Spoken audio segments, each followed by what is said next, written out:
One of the best things in the whole entire world has to be apple pie. I'm going to make little mini ones, so little individual apple pies like this, and it is basic. Apple pie should be all about the apple and good pastry. So that's what we're going to give you, apples with good pastry. Step one is prepare our apples. I'm using Granny Smith. I reckon these are the best apple pie apples, best cooking apples. They're nice and tart, so you can add a little bit of sugar to them and they don't become sickly sweet. The acidity actually helps with these ones. So I'm going to cut them into 8 wedges. I'll take the core out and then I'm just going to sort of roll chop them, rough chop them to go in. I'm going to keep the skin on. A lot of apple pie doesn't have the skin on. I absolutely love the skin, but if you're making it at home, you're not a big fan of apple skins, then peel it and then go through this process. So once I get here, just maybe into 3s like that. I like apple pie when you can actually get big chunks of apple. It's not like an apple puree in the pie. So I reckon I'll probably need 3 or 4. I'll just add a little squeeze of lemon. Probably doesn't matter so much because I'm cooking the apples out, but it's a good little habit to get into whenever you're dealing with apples, just to add some acid to try and stop them from going brown. There, my apples done. Next step, brown sugar. I've got about 1/4 cup of brown sugar. I'm going to try and create a caramel around our apples as they cook, and about 1/2 teaspoon of cinnamon. If you've got vanilla, you can put vanilla in. I'm just going to mix this all together. It will start to macerate a little bit, our apples and our brown sugar. I'm just going to let that sit for about 5 minutes so that the juice comes out of the apples, it starts to mix with the sugar, and we start to build a little bit of a sauce around our apples, and then we can get on to making our pies. A little pinch of salt. Salt and caramel, great combination. That will also help bring the juices out of the apple. 5 minutes, then we'll come back and make our pies. It's a nice little juice in the bottom of our bowl, which is great. So now we can start to build our apple pies. As I said, I've got these little tins which I've lined the bottom of. Because they're so little, they don't need to be blind baked. Everything can go in and we can pop them straight in the oven. So to get an idea, you want a fair bit of overlay on the outside because I want there to be a little bit of a crust. And give yourself a fair amount to play with. If you wanted to, you could trim or snip the sides of your pastry so that it sort of folds together nice and neatly. But it's an apple pie, it's meant to be rustic, so it doesn't matter.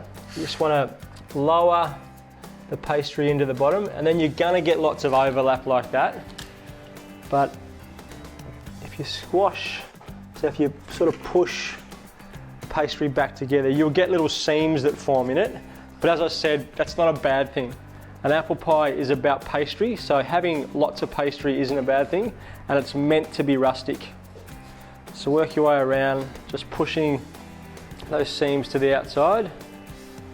You want to build a little bit of overhang. They're all done, so now I can fill them with apple. I reckon we'll probably get close to 1 apple per pie. I don't mind if it comes up reasonably high and the pastry then sits on it. It's not a bad look.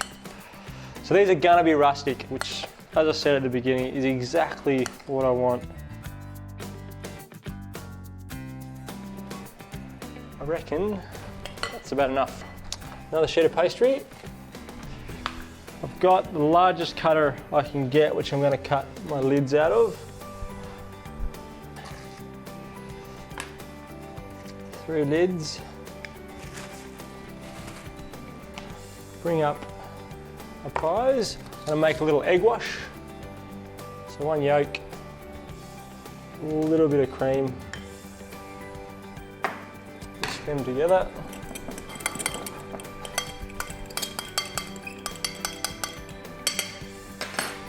Get a pastry brush. And I just want to paint the outside so that I've got something to stick to with my lids. Just add another little sprinkle of salt in there. Lid goes on top. And I just want to fold and crimp around the edges. Doesn't matter, it's, again, apple pies are all about rustic.